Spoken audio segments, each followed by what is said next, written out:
Sisi mkoa wa Singida tumebahatika kuwa na timu yetu ya Singida Black Stars, ambayo sasa timu zote zile ambazo ni kubwa na pendwa zinacheza na timu yetu kama kiwanja cha nyumbani. Kwa hiyo kwa kuzindua kiwanja hiki, kwa hiyo tunategemea kukaribisha zile timu nyingine zote including Yanga na Simba kama kawaida watafika. Sasa wanapofika wanakuja na watu wengi sana.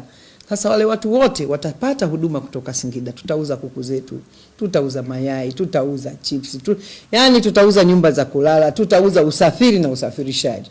Kwa hiyo sisi kwetu hii ni baraka kubwa, na niwapongeze sana wawekezaji wa uwanja ule ambao ni wazawa mkoa wa Singida. Kwa kweli tunaenda kuifungua Singida kwenye sekta ya michezo. Lakini hivi mnavyojua kwamba tuna michezo mikubwa ambayo inakuja kwetu hapa, na wenzetu Dodoma tayari wameshaweza kupata fursa ya kuhosti baadhi ya michezo.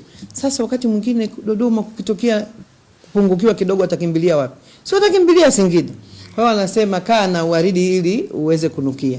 Kwa hiyo na sisi tumejitambua, tuko karibu na uwaridi ambao ni makao makuu ya nchi Dodoma. Tunajiandaa ili jambo lolote likitokea Dodoma na sisi tupate vumbi lake lile.